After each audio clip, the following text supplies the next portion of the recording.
Okay, we're here. Good morning, everybody. Welcome to The Juice. This is our first program for 2021, so that's very exciting. And I want to thank my panelists for being here, and I'll introduce everybody. We have Deavondre Jones from DanceSpire, Felisha Rodriguez from Wear Your Curls, and Rob McCarty from the Image Shop. And of course, we have Murphy Ackerman, I should say, from Stark Garden, and I'm Lori Sapinski with Stark Garden. So thanks for everybody being here this morning. I think we'll start out. We obviously are going to talk about business and entrepreneurship, but I think we can't start out without at least mentioning that yesterday was kind of a crazy day. I think we will all agree that we were extremely excited for 2020 to be gone, and I think we all rang in the new year with a feeling of hope, hopefully. I think yesterday was ugly, and we're in 2021, and I hope that that's not an indication of what this year is going to bring. But I think it's a turning point. We were kind of talking offline, the panelists, and before we went live here, and I think we all agreed that hopefully, with a certain amount of hope, that yesterday was a turning point. It was maybe for some people a wake-up call. I think we might have seen that coming. We maybe should have seen what happened yesterday coming. And instead of being proactive, maybe we're here this morning, we're reacting to what happened yesterday. And that's unfortunate. But it's an opportunity for us to be better and to do better. So that's really all I want to say about that, but I didn't want to not acknowledge that yesterday was something that was historic, and I don't think anybody ever wanted to see something like that. But so to segue into our panel discussion this morning, I will just say that, like I said a minute ago, we are being proactive right now, or we're being reactive. When we could have been proactive. And I think the year that we've had this past year in business put business in a position of having to be reactive. Nobody could have predicted what the pandemic would do to to the world, to the economy, to business.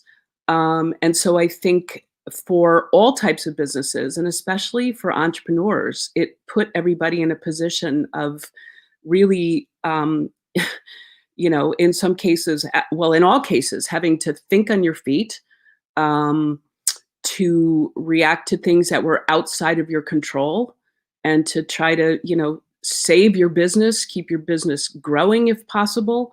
There's so many stories about just businesses that didn't survive, that may not survive. But there's also stories of people who were resilient, and who have been resolved in making it through this time, and making maybe some changes and things and learning from it. So with that said, what I'd like to do is have each one of the panelists this morning kind of give us an update of what's been going on with them for the last 8-9 months. Rob and Felisha were both panelists back in the spring. So I think we talked at the end of March, beginning of April, when we were really just reacting to the unknown. Deavondre was a 5x5 night winner this year in June. So, he's working on his business in the middle of all this too. So I think it'll be interesting to kind of see where everybody is, what everybody's thoughts are for moving forward into the new year. And then we'll talk about some of the things that have come out of, having to react to the pandemic that affect business, that might be, long-term changes in the way we approach starting a business. I think there's a lot of long-term changes in consumer behavior. So all those things, I think it makes for an interesting discussion. So first, I will introduce or start out with Felisha. Why don't you kind of tell us what you do and what's been going on in the last 10 months. I was hoping I would be first. But okay, so yep, I'm Felisha. I'm the founder and owner of Wear Your Curls.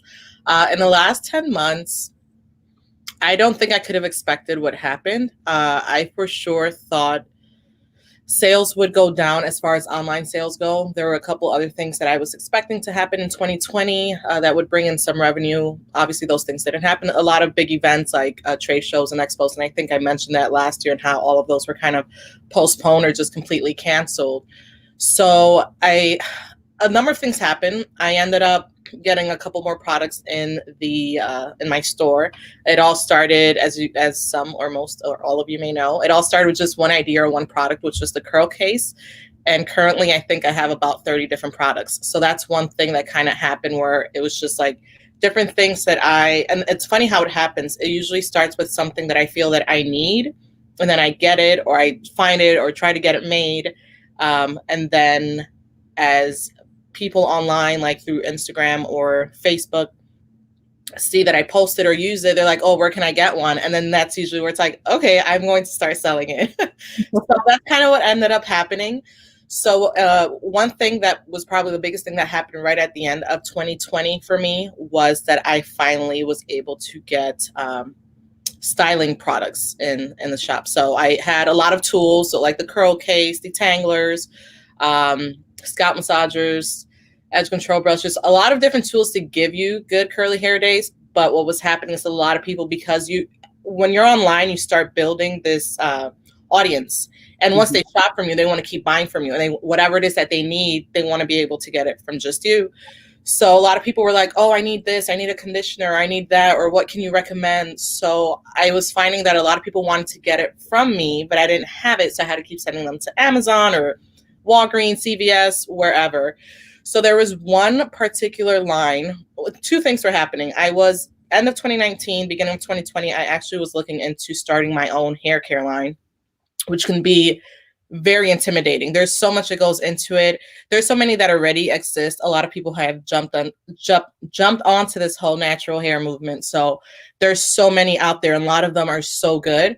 And I just felt like, can I really make something that doesn't already exist? And then at the same time, I happened to be vacationing the Dominican Republic. Right, when was that? I think it was the end of 2019. And there was a hair care line that I ran into, and I loved it. I loved the entire line. And what was happening was that you couldn't get it here in the States, or if you could, it was maybe like just in New York or New Jersey, like in the East Coast, where a lot of things get imported from the Dominican Republic. So I kept posting about these products, and same thing was happening. A lot of people wanted them. I tried to get them. I'm a very small business. I tried to get them at the time when I had reached out to the company. The amount that I would have needed to purchase to be able to sell them or to buy at wholesale, one, I would not be able to afford. Two, I have nowhere to put it because I run my business out of my home. And then again, going to online, one day I just happened to literally DM the owner of the company, and I just let him know, like I let him know how much I love the brand. They had sent me like a little, what do you call it? Like when you're a micro influencer, like they send it to you to try on and post for free. Yeah. And I had posted enough content, and I think once he saw that and then just generally knew how much I love the brand and the products, I was able to get the same deal that like Walmart and CVS gets, and I don't need, so it was amazing. So that's what kind of happened at the end of last year. And ever since I added that, I've been just getting, orders come in daily now. And instead of just being like sporadically, like a couple of times a week, it is daily. So just from using things like social media and doing everything online has actually been a blessing for my business, which is crazy because I was looking into getting an actual store, like a brick and mortar, and actually wanted a physical place where people could go. And I'm not mad that it didn't happen, because everyone, especially with everything happening now, everyone does keep going. They want to get everything online. No one wants to leave their home. No one wants to leave their couch. They want to be able to do everything online. Mm-hmm. Interesting. Yeah. And we can talk about that a little bit later. I've got some notes and interesting stuff on how building an online business actually almost allows you to connect better with your customers than if you were, just relying on people to come into your brick and mortar. So we'll jump back onto that as well. Why don't we go next to Deavondre?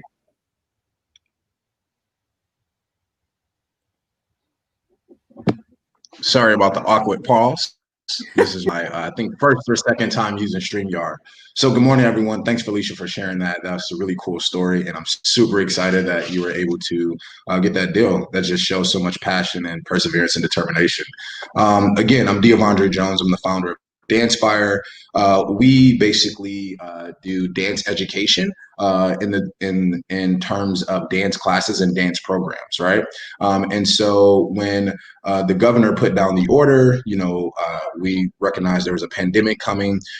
Going from having the class or having classes throughout the week and being like, the cornerstone of our work was very, very crazy.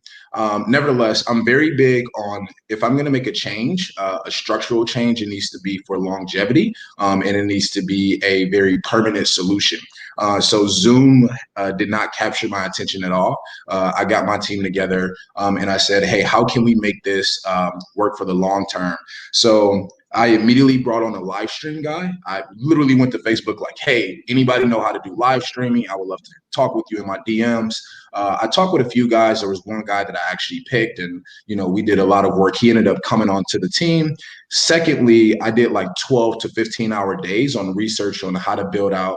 I kind of did some Googling about services, and then I landed my sights on building out a SaaS product, a service as a software product, right?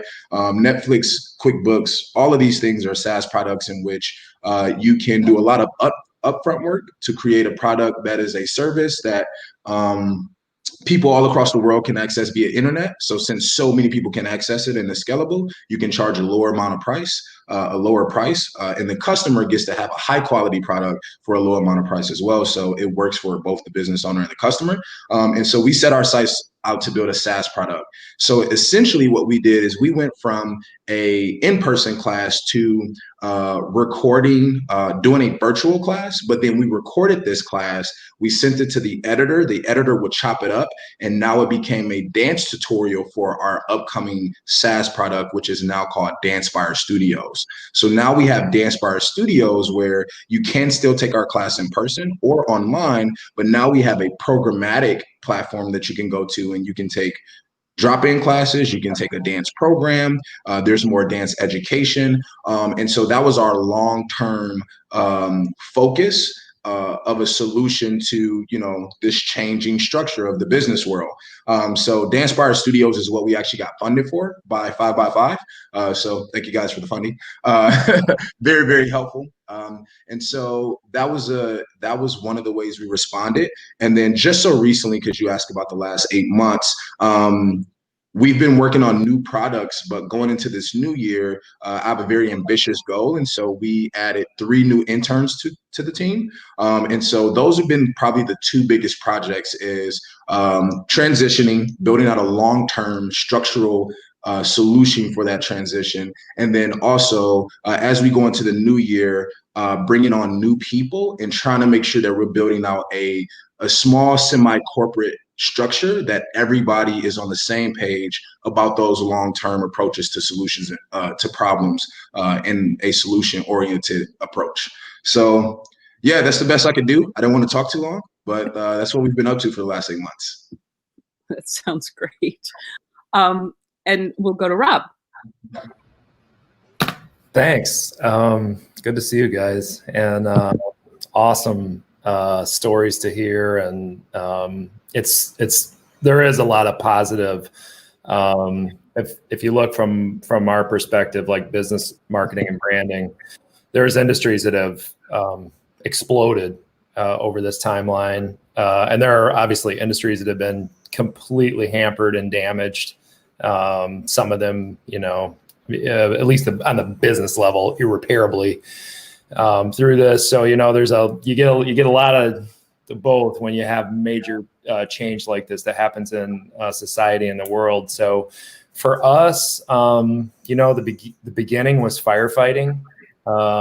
with a book of clients that cover lots of different verticals. It was, hunker down and try to figure out how to deal with things, try to figure out how to create those that had retail environments, help them try to figure out how to create safe retail environments that were easy to understand. And then those that had to pivot into online retail that had never thought about it, had maybe been told about it, but just had not kind of gotten to that point where they were like, well, this makes sense. And truly before the pandemic, it was a little bit different, maybe a lot of it different about how traction happened for online retail. So I'd say through May and into even still right now, we're working with different organizations, like at a macro level, like whether it's a DGRI, Northern Initiatives, some other folks that we've been working with to help their members through some of this challenge and change, and really help them kind of figure out what is going on with where they're at today or where they were 6 months ago and how they move that ball forward, in helping try to stabilize it, like business in general. And I think there are, continuing forward, I think if we look at what online retail is and will be going forward, and then what brick and mortar is and what it needs to become going forward, none of the change is things that I think if you pay enough attention, you spend enough time reading and researching, a lot of these things were coming. It just accelerated the timeline incredibly in terms of what it had to be. So, it's like for years, things have been on their, quote unquote deathbed. People say this is going to die or this way of doing things is going to die. The truth is probably none of it dies, but it changes, and hopefully it changes for the better. So I currently am still a believer that brick and mortar will survive, but brick and mortar has to change to be competitive, and truly to be competitive with online, because there's so many advantages to online. It's just easy to do. So brick and mortar really has to lean into CX and what's customer experience and how do you make an environment more inviting and interesting to go to, so much so that you choose to do that other than clicking a couple buttons.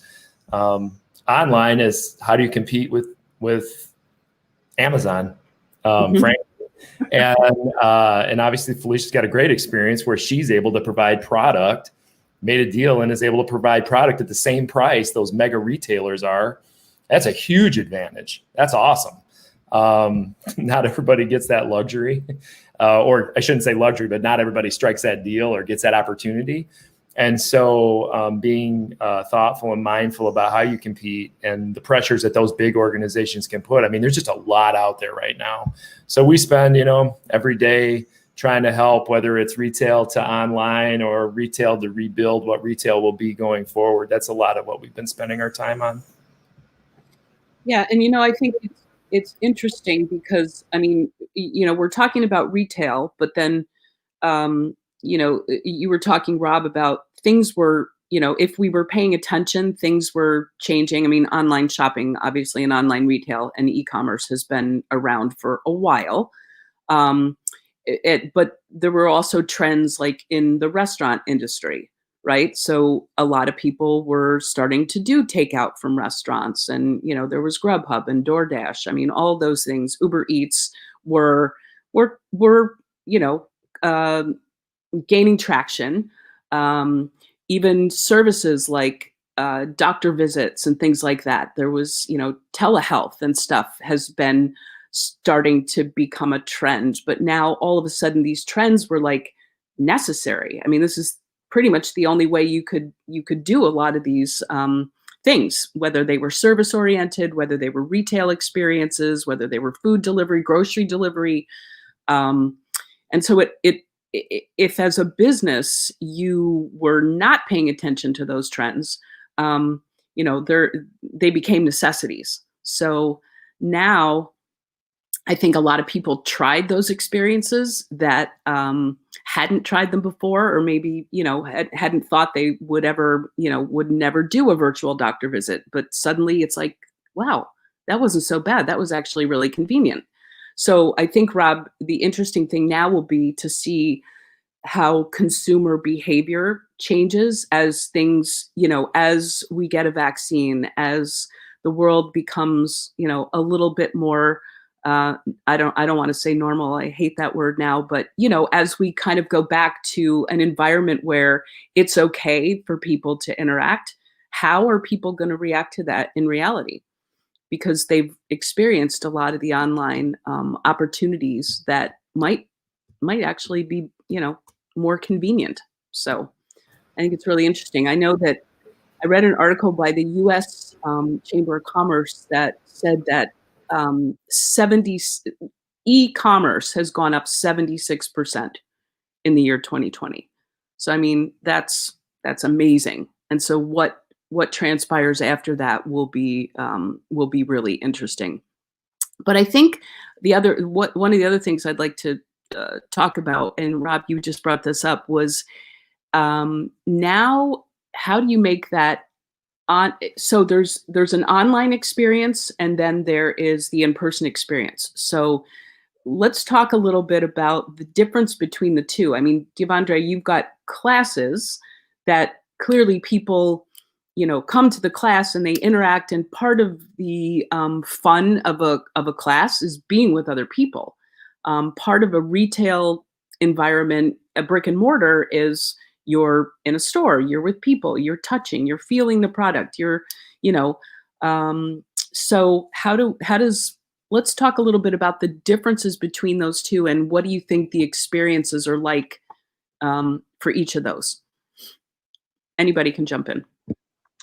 I'll jump in. I'll share that from our case, we have looked at each experience, and the goal is to try to figure out, one, how do we make that experience consistent, right? But number two, how do we, what are we going to hone in and make sure that these are the key indicators to making that experience an amazing experience, right? So when you're in person, what are those key indicators, right? This is knowing exactly where to go, knowing that you have a parking space, knowing clear pathways to come in, having somebody greet you and make sure that they can answer all of your questions, and making sure that you feel like you belong. Because we're in a dance class and people feel a little bit intimidated when they see our videos, right?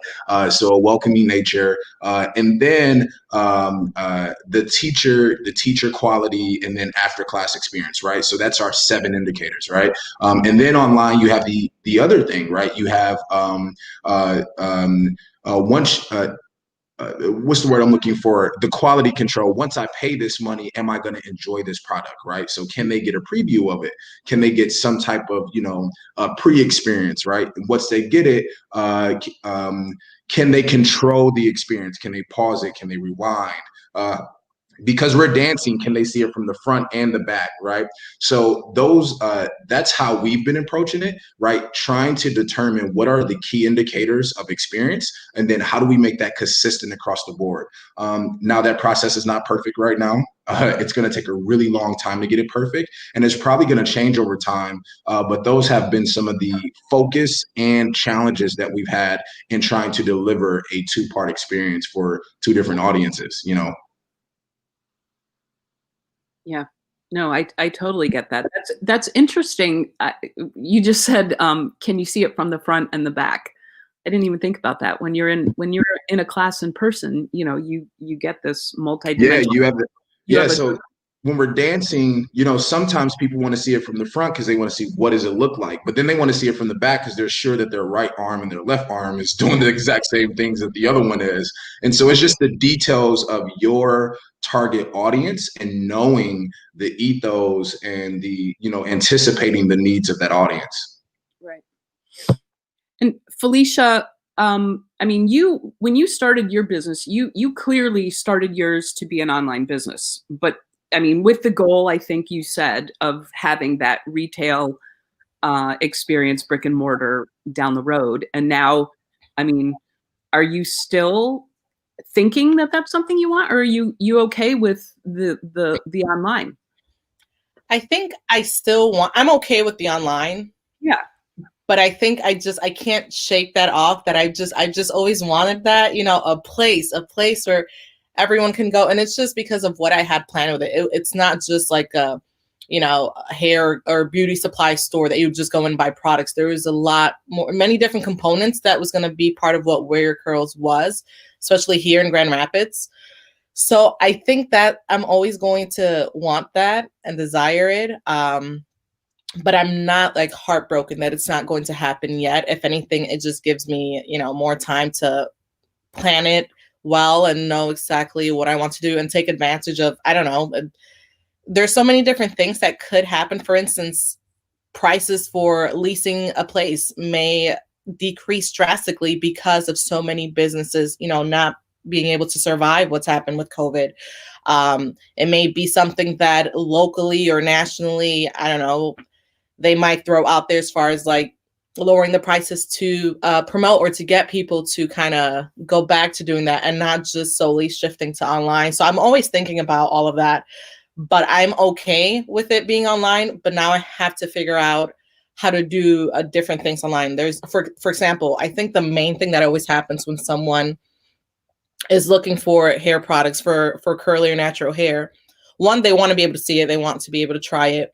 And most of the time, they also want to know how to use it. So online, it's just you order it and that's it. But things that I had planned to do with an actual brick and mortar, I'm shifting into, okay, let's do it online. So for instance, one of those things is a curl consultation where it's just one-on-one with a person. You can walk them literally through doing their hair, applying a product, trying a style, whatever. And it's just a matter of setting that up. I've already seen, for instance, like some salons were doing that when they were closed. I think, a few other places, but kind of shifting into that. And another thing that I've been doing is as people place orders, even if they're not ordering the products, but let's say they're ordering a curl case, I will include a sample of one of the products so they can at least know about it and try it, which is, again, if you go to store, you can open it, you can smell it, you can feel it. There's usually samples. So things like that I've been trying to implement to still compete with everyone, because even with getting a good deal to buy at wholesale, there's always Amazon. Amazon makes everything so difficult. Shipping is always free. You have it within a day or two. So to compete with that is really hard. Right now, obviously, like the curl case, you can't get anywhere else except for the few salons that do sell it in their salon. So that's one thing that's nice, but it's just a matter of time before someone makes an imitation and, is selling it out there, and then it's on Amazon for like $5 or, whatever. So that's one thing that I'm always thinking about. Whatever product I have, even if it doesn't exist yet, whatever is comparable, how much does Amazon have it for? Like, what are they offering? Is it free shipping? So just try. And for a small business, it's sometimes almost impossible to try and keep it competitive with Amazon, but it doesn't hurt to try. And again, when with online, it's all about your audience. You get to build that, and whatever you do it with them. You literally become like a little family, and I'm always grateful for like my followers or my audience, that little family, because whatever I'm doing, they're shifting with me. So let's say I decided to completely change what Wear Your Curls is, and I don't know, do something different. Normally in an actual brick and mortar, if you're changing everything, shut everything down. Let's say you're changing furniture, you're changing your whole everything. With online, they're kind of doing it with you, and you don't have to, let's say I just want to change my name and logo and the color scheme. It's just a matter of typing away, and that's it. Like you can literally post about it, tell them about it. They know what's happening. And while you're transitioning to whatever you're transitioning to, they're still there following you. As long as you're engaging. If you're not engaging, then you're going to start losing a lot of followers. But if you're engaging, and just kind of keeping that relationship going, they're going to be there with you. And then they'll be telling other people, and other people. And then you'll start, you can get more exposure, I feel like, versus when you have an actual brick and mortar. It's just locally. I mean, it takes a while to be very well known, and then to have people from different places wanting to come in. And I feel like that usually happens with like restaurants or I don't know what other industry. But when you're online, I mean, I get international orders probably weekly. So I would have never had that opportunity. I don't think anyone would fly from the UK just to come here and get a girl case. Right. Well, and like Rob, you were talking about brand, so that's the whole, that's the whole idea of building your brand, and you actually have opportunities online to tell your story better. I mean, the one-on-one that you get in person is great, but people aren't always in your store. They're not always in your dance class. But the ability to build your brand through an online presence allows people to be on that journey with you. And like you said, you can tell your story better. You can almost have a more intimate and build that relationship with your customers because they're literally following you. But Rob, would you say that? How do you, with your clients, how do you kind of engage, get people to understand how they need to engage? Well, that's a great question because it crosses a lot of spectrums for us. So I always find that it's, at least from an execution standpoint and from the client standpoint, it's a lot easier when you have a business or an organization. When you talk about building that relationship, they have a real strong voice and personality that can lead that conversation. So like where Felisha's at, she's the brand, she's the voice, she's the product, she's the things that make that happen. And you scale that into, like, say, a larger organization, multiple units, whatever it might be. That gets really, it gets a little bit more challenging because you're downstreaming like an idea from whether it's a leadership team or a CEO or a COO, whoever it might be, and then trying to get someone to turn that into relevant output for an audience. So there's very different scale in between how people operate it. And you see it at the very largest scale done extremely well. And I think in a lot of those cases, social in particular gets to be its own entity within the organization. Like social isn't confined just by what the brand itself dictates, other than the brand gives you a framework to work in, and social gets to go be that framework in its own way and build those relationships. But you also see it horribly done at large scale and mid scale because they're not able to make that connection. So that's where small in my opinion, has an incredible advantage over scale, because the owner operator can be more a piece and a part of that if they desire to be. They can be literally talking one-to-one with the person or actually doing the work. It's kind of funny. I talked to a prospect yesterday, and she was saying, I do all of this and nobody knows how much time it takes to do this. And I'm starting to think that even though it returns revenue, it really isn't making as much sense as if and not directed to us, but if I direct somebody internally to do this, because my time is actually, like, it's hard to quantify the value of my time in this thing. So, but small has that advantage, I think, to really express yourself if you're willing to do it. Some business owners aren't. Some business owners don't want to do that at all, and they choose a different path. And there's also, there's other avenues. I mean, if you look at what opportunities out there in marketing now within digital, there's literally 1,000 at least. It's, and you really, like, based on, and I want to go back real quick because it was a thought that was in my head. I mean, what Deavondre was talking about, if you're paying attention to this conversation, what he was talking about mapping an experience, that was in part what I was talking about, CX. Instead of, and I think this is a broader message to everybody, but you have to find a way to get yourself out of the way, because a lot of times as business owners, I'm guilty of this myself, so don't think I'm casting stones. I mean, I'm the same way, but a lot of times we get locked into thinking about how we want things to be, and we aren't our audience. Like, we provide for the audience, but we're not the audience. And if we get too hung up on the way we think, not the way the consumer thinks. So like Deavondre is talking about, look at how they enter the system. How do you hit these points that I'm very, very committed to and interested in to make sure they get the experience I want them to have. Like, I want you to have this experience, but you have to map that experience out. If you don't map that experience out, it's not going to happen. It's going to be pieces and parts that fall apart, right? And fall over on themselves.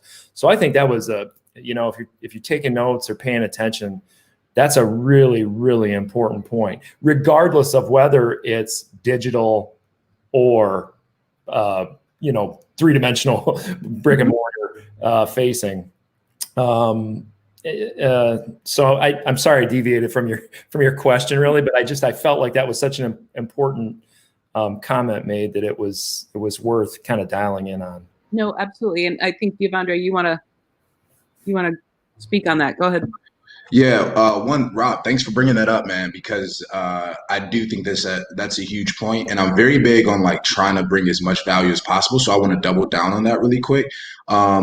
My personal preference, because this is just a preface to that, is that I grew up in a very, very poor town.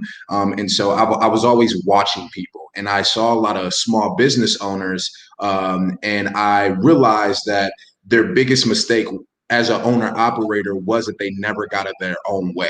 Right. And so although I didn't know what I wanted to do in life, I knew that going into business, I wanted to figure out how to create a business that outlives me and can outperform me, right? I don't want my business to be capped to whatever I can do in 40 hours a week. And so that being said, because I wanted to go into how really quick, because we talked about it and we're like, hey, this is important. So I want to share how. I think that one of my favorite books, and you can look this up, it's called The Personal MBA. And this is a reference book. I call it the business Bible, because the way that it's laid out, it's not like story format for most of the part. It's literally just reference, right? You can go to marketing and there's like a million different pieces, and it's like maybe a page per piece, right? So the concepts we're referring to, I'm sure there's like a half a page with just very detailed information on how do you go about building out a business structure that outlives you. And so for me, I've always looked at the customer experience as, like you just said, Rob, this is what I want them to experience, but now I have to hear what do they care about most in that experience, right? So if I'm a curly hair woman and I want them to have this experience, this is what I want them to have, but now they have to tell me, I need to listen. What do they dislike about this? What matters most? And if you guys are ever in my world, you probably get tired of me asking questions, and Lori knows this because we're on the phone like once a month. I always ask, what stood out to you in this conversation? What was your favorite part about this? And I ask that so often that I think people kind of gloss over it now, but I'm genuinely curious because I'm taking notes. I'm like, okay, yep, this is the part that they like about that experience. So I just wanted to give at least some like meat to that bone that you threw out there, Rob. So 100%. And honestly, like, again, you're hitting like step points and what you need to do. Customer feedback, I mean, it's like I feel like at times it's way overdone. But the truth is you are literally just guessing if you aren't asking and paying attention to reviews, online reviews. When we talk about selling online, I mean, we haven't even talked about the value of Google and all of this. I mean, Google's the elephant, the biggest beast that you can think of. And there's so much opportunity within it to help your presence. And I mean, Google reviews are huge for placement. We don't know specifically how Google breaks things down, but if you follow the experts, reviews are definitely something that carry more weight than other things where an SEO specialist might tell you got to do this content thing. And it's like, you got to worry about what people think about your business. And the way that you do that, and hopefully before they put the 1-star review, you've intercepted them with feedback or a feedback loop and opportunity so you can try to figure it out. Now, I'll tell you right now, in the world we're in today, the customer is definitely not always right. That's a fact. There's some real bad cases of customers misbehaving and not deserving your time and attention. But, so you might get that 1-star review because you can't save that. But if you have a loop in place, or you work really hard to have a loop in place where people can vent to you first if they have a bad experience, Yeah. and then you're able to make a decision and react to that, whether it's a change or it's like, no, that's kind of how it is, and that's not going to change. That thing's not going to change. Like, you are going to wear a mask when you enter this space.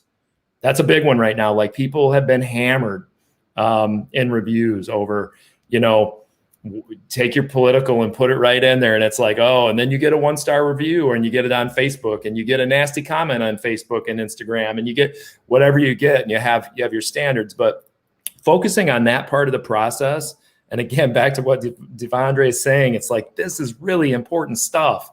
It's make or break. And I'll tell you, for brick and mortar, incredibly important to start figuring this out. Like, there's no more time to have an average brick and mortar retail location. You will die if you think that you're going to go along the way that it was for the 10, 15, 20 years. And there are great examples in our community of retail that are doing like really thoughtful, inspiring consumer experience. I like on Wealthy Street, where I'm very close to, here in Baxter. You go down Wealthy Street, and Woosa, are you kidding me? What they have done with that space and experience, and I think Len and Mike had an awesome business, and they had an awesome space.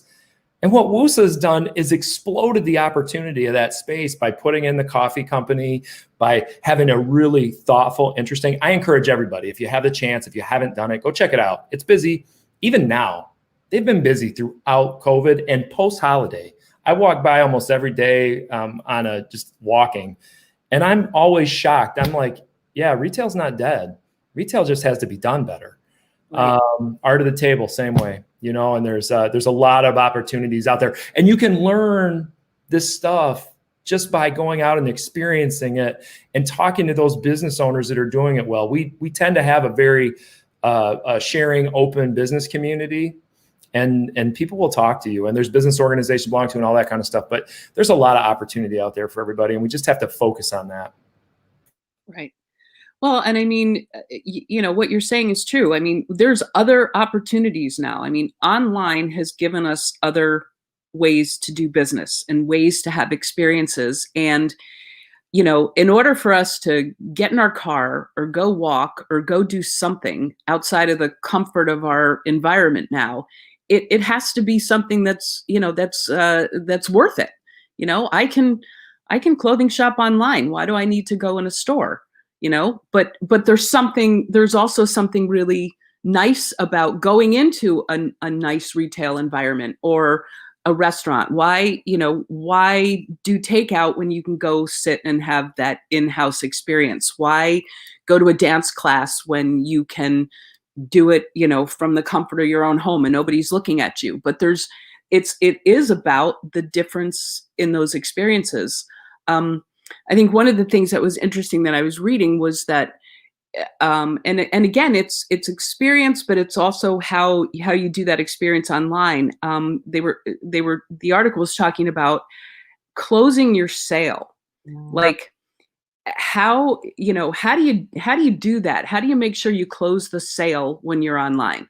You've got somebody that's looking at your e-commerce site or looking at your website, and they're going to decide whether or not they're going to, register for a class or they're going to buy your product. When you're there in person, you can talk to them. You can, you're a salesperson, you're selling your stuff. So, how do you do that online? And a lot of it is reviews is one thing. I mean, I know for sure, I read reviews all the time, and I understand that sometimes there are, like you said, Rob, there's bad customers. So, I mean, one bad review might not sway me, but, you get enough of people kind of chiming in and saying the same thing. It's like, okay, that might be true.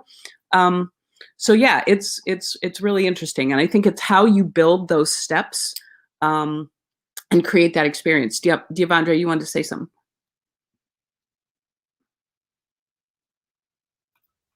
I think he's letting me go first. Thank you. Oh, okay. I was just gonna add to, there's a couple things that you mentioned and a couple of things that Rob mentioned too. So like you said, some people truly do want that experience. And I feel like that's what these businesses need to bank on or rely on.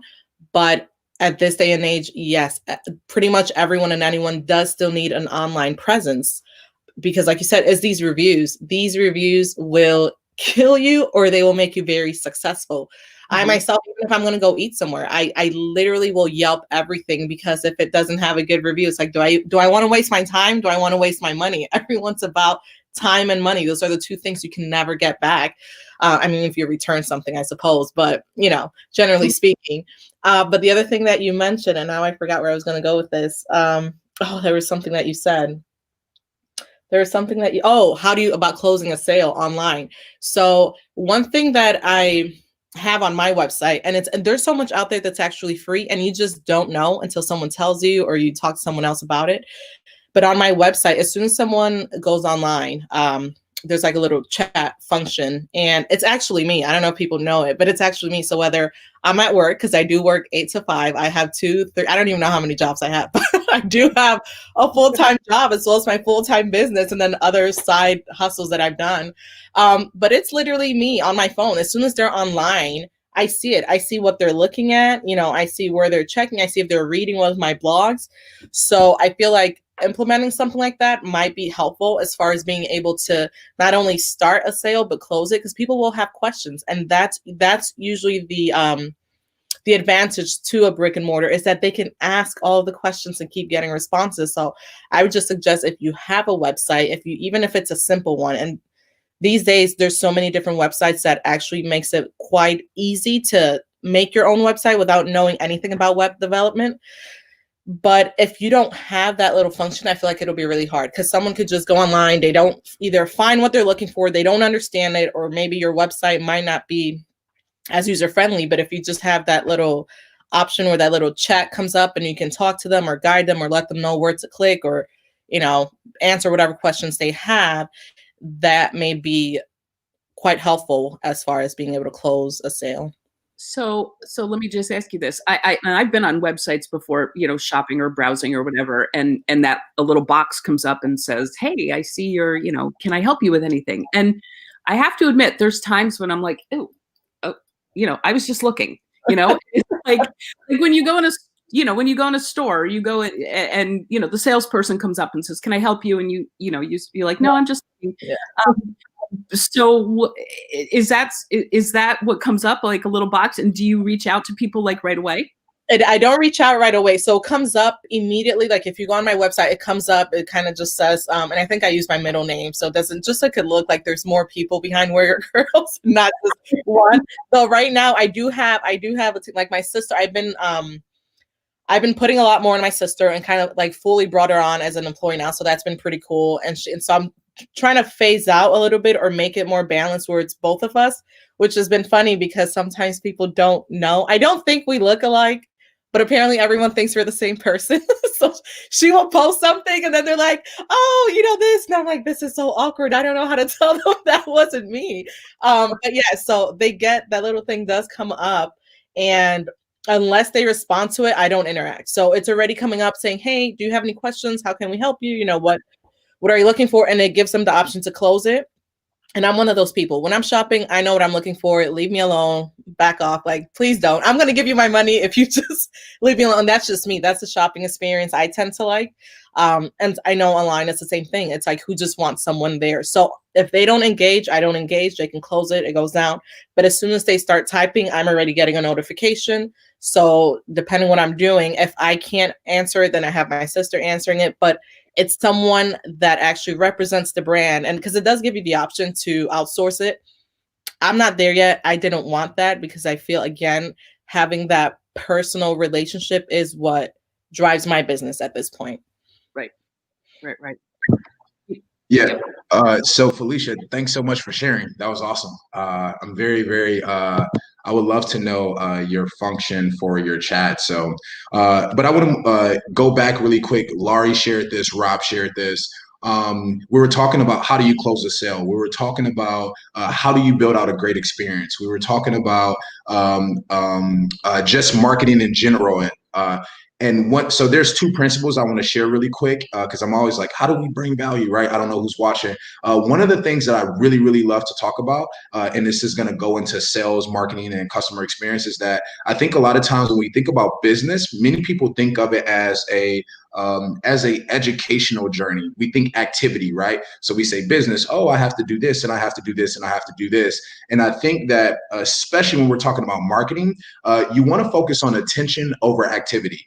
So meaning that you don't want to do activity for the sake of activity because this is what business owners do, or this is because what marketers do. We want to focus on whoever I'm talking to. Am I talking to Black women with curly hair? Am I talking to, young 15 to 17-year-olds who dance in the West Michigan area? Whoever their audience is, we want to know where's their attention.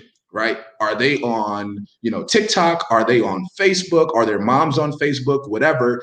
The attention is going to inform the activity, right? And I say that because when we talk about customer experience, actually, let me start with websites, closing the sale. A lot of people approach website development from a portfolio standpoint, meaning like, here's everything about me, who I am, and my products. And it really should be a journey of how you close the sale in person, right? There's a few qualifying questions I ask in the sales process to make sure that I know that this person is not only ready to buy, but they know what they're looking for, right? Immediately, if you come up to me and say, hey, I'm looking for dance classes, the first thing I'm going to ask is, who are you looking for? That's going to let me know, are you a parent looking for somebody else, or are you an adult looking to take the class, right? Secondly, I'm going to want to know, do you want to do a drop-in class, or do you want to do a program? That's going to let me know what type of products to offer you. From there, I give you the options, I give you the details of those options, and now you can make your buying decision, right? My website is set up like that. It's not set up like, here's DanceSpire. We started in 2013, and we did this at Central Michigan, and we did this at University of Michigan. And here's pictures of me posing with little kids, right? Like, it's really based on attention and not activity, right? And so then the experience, how do you build out a great experience? Focus on where the attention of your customers are, right? What are your customers raving about? What are they not raving about? And you won't, again, Rob said it before, if you add a loop in before those reviews, which I didn't realize I was doing, but if you're asking, that response is telling you, oh, that's what they pay attention to. Oh, this is what those type of customers pay attention to. And if you focus on attention will always inform the activity, right?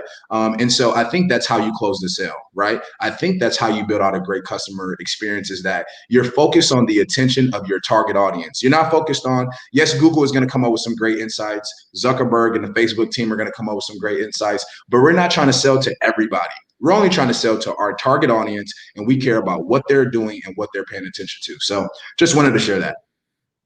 Yeah, I mean, that's interesting because we talk, Start Garden, we meet with and talk to so many different types of entrepreneurs with so many different types of businesses. And Rob, you do too, obviously, with your clients. And, not everybody is your target market. A lot of people make the mistake of saying, well, everybody could buy my curl case, or no, that's not true. Maybe eventually somebody would, but I mean, you have to be a little bit focused in no matter what you're doing and how you're building your brand and your presence, because you want to attract the people that are going to actually be the people buying your service or your product or whatever. Rob, do you agree? I mean, 100%. And I mean, they're again, you go between scale and not scale. You still, though, regardless of scale, you're always going to have target audiences, like groups that are more likely to align with what you have to offer.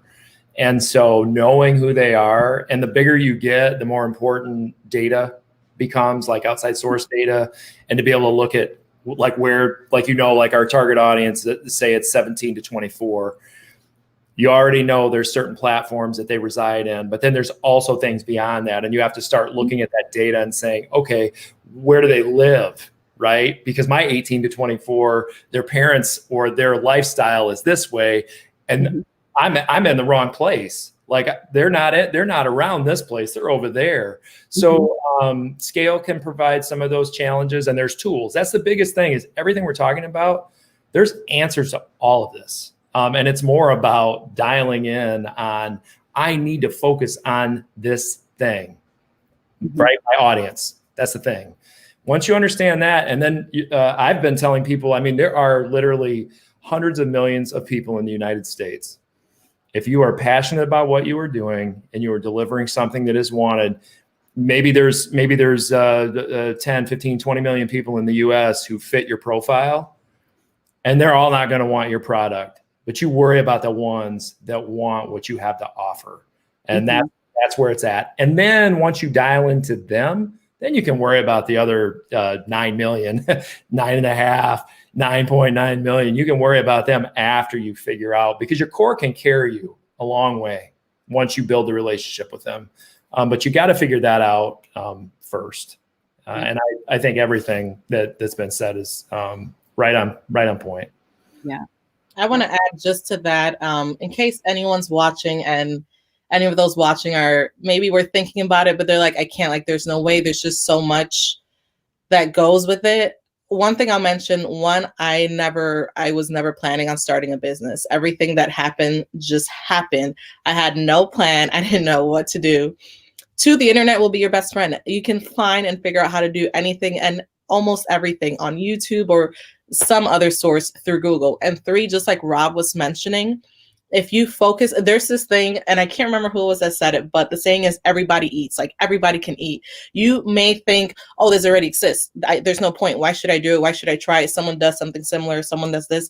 There is truly enough to go around. You just have to go for it. You truly just have to go for it. And sometimes the way you may have to go for it might be a little unorthodox or out of the box, but just try it. You will never know unless you try it. So even with maybe having to shift and start creating an online presence, you may feel like what you're going to come up with is not, comparable to what already exists.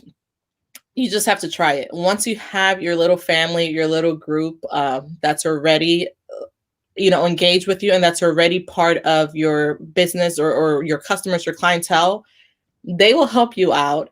Depending on what type of relationship you have, they will be honest with you and give you feedback that maybe at first you may not like it, but truly, like you said, it's a matter of not getting in your own way.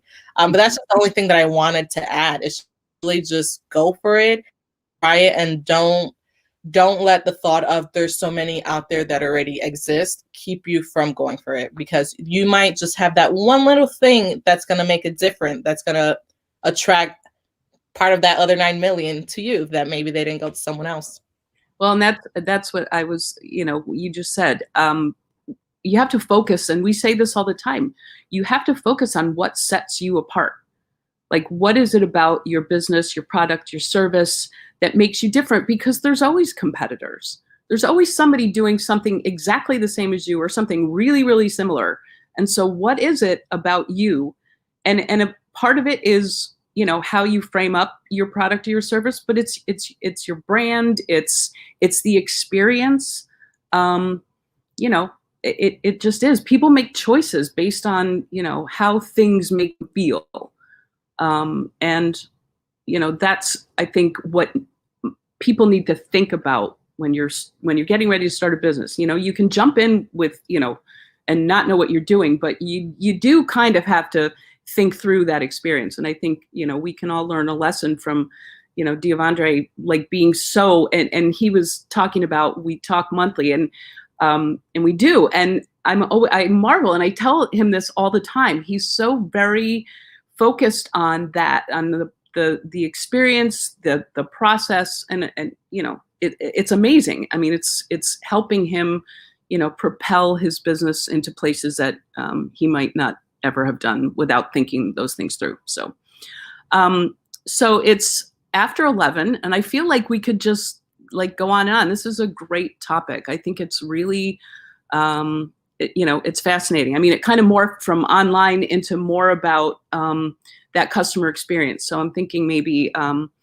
this is something we'll touch on again, because it crosses into every aspect of entrepreneurship and business. So I want to thank you guys for the great discussion, and have a great day and have a great year. And I hope we all talk again soon. So thanks a lot. Thank you. you for having us. Thank you. Yeah. Bye. Bye.